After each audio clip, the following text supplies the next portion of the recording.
തിരുവനന്തപുരത്തെ അഞ്ചുതെങ്ങെന്ന മത്സ്യബന്ധന ഗ്രാമത്തിലെ ഒരു വീടാണിത്. ഈ നിലവിളി ഉയർന്നത് ഇക്കഴിഞ്ഞ മാർച്ച് മാസത്തിൽ.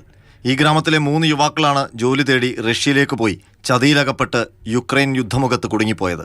സെക്യൂരിറ്റി ജോലിക്ക് പോയവർ അകപ്പെട്ടത് റഷ്യൻ കൂലിപ്പട്ടാളത്തിൽ. ആ യുവാക്കളെ വളരെ പാടുപെട്ടു തിരിച്ചെത്തിക്കാൻ. ഇത് ഇവരുടെ മാത്രം അവസ്ഥയല്ല.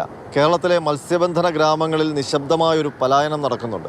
തൊഴിൽ തേടി നല്ലൊരു ജീവിതം തേടി യുവാക്കളിൽ മിക്കവരും വിദേശങ്ങളിലേക്ക് പോവുകയാണ്.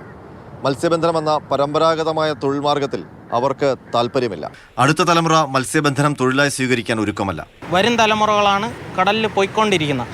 അവരാരും വരാത്ത സിറ്റുവേഷനാണ് എന്ന് പറഞ്ഞാൽ നമ്മൾ ജോലിക്ക് പോകാൻ വേണ്ടി വിളിക്കുമ്പോൾ പോലും അവരെ ഒരു പേടി കാരണം ആരും വരുന്നില്ല. അപ്പോൾ നമുക്ക് കടലിൽ പോകാൻ വേണ്ടിയും ആൾക്കാർ കുറവാണ്. ഇപ്പോൾ കടലിലാണെങ്കിൽ പണിയില്ല. അവിടെ വിഴിഞ്ഞത്ത് കിടക്കുന്നവർക്ക് ഇപ്പോൾ മൊത്തത്തിൽ പണിയില്ല.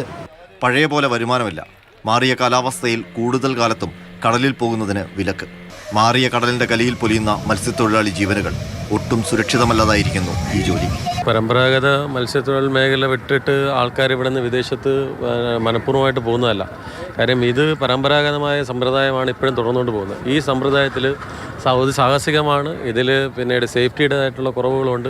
അപ്പോൾ ഇത് ശാസ്ത്രീയമായിട്ട് ഈ രീതിയിലേക്ക് കൊണ്ടുവരാനായിട്ട് ഒരു ഡിപ്പാർട്ട്മെൻറ്റുകളും നമ്മുടെ സിസ്റ്റം അതിന് തയ്യാറാവുന്നില്ല. ഇപ്പോൾ ഇന്നലെ കൂടെ ഇവിടുത്തെ അതൊരു അവസാനത്തെ ഒരു കാണാതാകലോ മരണമെന്ന് ഞങ്ങൾ പറയില്ല. ഇതൊരു തുടർക്കഥയാണ്. ആ രീതിയിലാണ് അപകട സാധ്യത നിറഞ്ഞ ഒരു മേഖലയിലൂടെയാണ് ഇന്ന് മത്സ്യത്തൊഴിലാളികൾ കടന്നു പോകുന്നത്. കുടുംബത്തിൻ്റെ വറുതി ഒരു കാലത്ത്, സ്വയം സുരക്ഷാ സംവിധാനങ്ങൾ നോക്കേണ്ടത് മറ്റൊരു ഭാഗത്ത്, പിന്നെ കിട്ടുന്ന സംവിധാനങ്ങൾ വളരെ അപര്യാപ്തവും പരിമിതവുമാണ്. സുനാമിക്കും ഓക്കിക്കും ശേഷമാണ് മത്സ്യബന്ധന മേഖലയിൽ ഇത്ര വലിയ പ്രതിസന്ധി രൂപപ്പെട്ടത്. സർക്കാർ പദ്ധതികൾക്കൊക്കെ പരിഹരിക്കാൻ പറ്റുന്നതിനപ്പുറമെത്തി കാര്യങ്ങൾ. യുവാക്കൾ കൂടി വഴിമാറുന്നതോടെ ഈ മേഖല വലിയ പ്രതിസന്ധിയിലേക്കാണ് പോകുന്നത്.